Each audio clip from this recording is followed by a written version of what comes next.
Chennai YMCA மைதானத்தில் இந்த ஆண்டிற்கான புத்தக கண்காட்சியை முதலமைச்சர் மு.க.ஸ்டாலின் நாளை திறந்து வைக்கிறார். தற்போது அதற்கான பாதுகாப்புகள், முன்னேற்பாட்டு பணிகள் மும்முரமாக நடைபெற்றுக் கொண்டிருக்கிறது. இதுகுறித்த கூடுதல் தகவல்களை எமது செய்தியாளர் லாவண்யா வழங்க கேட்கலாம். வணக்கம் லாவண்யா. இந்த புத்தக கண்காட்சியில் எத்தனை அரங்குகள் இடம்பெற இருக்கிறது? பார்வையாளர்களுக்காக அங்கு என்னென்ன வசதிகள் செய்யப்பட இருக்கிறது? கூடுதல் விவரம்.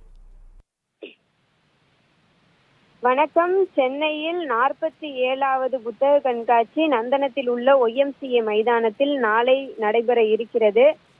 தொடர்ந்து ஜனவரி 21ஆம் தேதி வரை இந்த புத்தக கண்காட்சியானது நடைபெற இருக்கிறது. ஒரு 19 நாட்கள் தொடர்ந்து நடைபெற இருக்கிறது. இதனை முன்னிட்டு நாளை தமிழ்நாடு முதலமைச்சர் மு.க.ஸ்டாலின் மாலை 4:30 மணிக்கு இந்த புத்தக கண்காட்சியை திறந்து வைக்க இருக்கிறார். அதோடு நல்ல முறையில் புத்தக துறையிலும் எழுத்து துறையிலும் பணியாற்றி இருக்கக்கூடியவர்களுக்கு ஒரு 6 பேருக்கு கலைஞர் பொற்கிழி விருதும் பப்பாசியினுடைய விருதுகளையும் வழங்கப்பட இருக்கிறது. மேலும் பொதுமக்களுக்கு என்று உணவு, குடிநீர் மற்றும் கழிப்பறை வசதிகள் உரிய முறையில் அங்கு ஏற்படுத்தப்பட்டிருக்கிறது. தொலைத்தொடர்புக்கு என்று வைஃபை வசதிகளும் அங்கு அறிமுகம் செய்யப்பட்டிருக்கிறது. நாளொன்றுக்கு 200 போலீசார் அங்கு தீவிர கண்காணிப்பு பணியில் ஈடுபட இருக்கிறார்கள். வார நாட்களில் பார்த்தீர்கள் என்றால் மதியம் 2 மணி முதல் இரவு 8:30 மணி வரையிலும், வார விடுமுறை நாட்களில் காலை 11 மணி முதல் இரவு 8:30 மணி வரையிலும் இந்த புத்தக கண்காட்சியானது தொடர்ந்து நடைபெற இருக்கிறது. மேலும் 1000 அரங்குகள் அங்கு அமைக்கப்பட இருக்கிறது.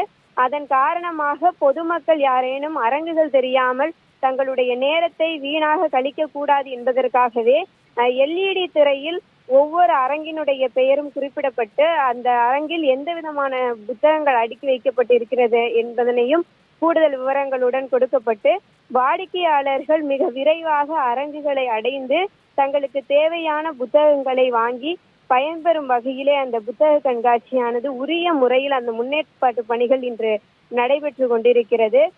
மேலும் புதிய அரங்குகள், அனைத்து பாலின அரங்குகள், குழந்தைகளுக்கென்ற அரங்குகள், நாவல்கள், காமெடி நூல்கள், சூழலியல் சார்ந்த புத்தகங்கள், சங்க இலக்கியங்கள், சித்தாந்தங்கள் தாங்கிய புத்தகங்கள் என்று பல லட்சக்கணக்கான புத்தகங்கள் ஒரே இடத்தில் கிடைக்கக்கூடிய ஒரு அற்புதமான இடமாக இந்த சென்னை புத்தக கண்காட்சியானது இருக்க போகிறது என பப்பாசியினுடைய தலைவர் குறிப்பிட்டிருக்கிறார். மேலும் இளைஞர்களுக்கான ஒரு நல்ல வாய்ப்பை இந்த புத்தக கண்காட்சியானது கொடுக்கும் எனவும், மாலை நேரங்களில் அறிஞர்கள், எழுத்தாளர்கள், பேச்சாளர்கள் என அறிவில் சிறந்த நற்சான்றோரின் உரைகளும் சொற்பொழிவுகளும் அவர்களுடைய வாழ்க்கை அனுபவங்களும் அங்கு அமைக்கப்பட்டிருக்கக்கூடிய அரங்குகளில் ஒரு நிகழ்ச்சியாக நடத்தப்படும் எனவும் பப்பாசியினுடைய சார்பாக குறிப்பிட்டிருக்கிறார்கள்.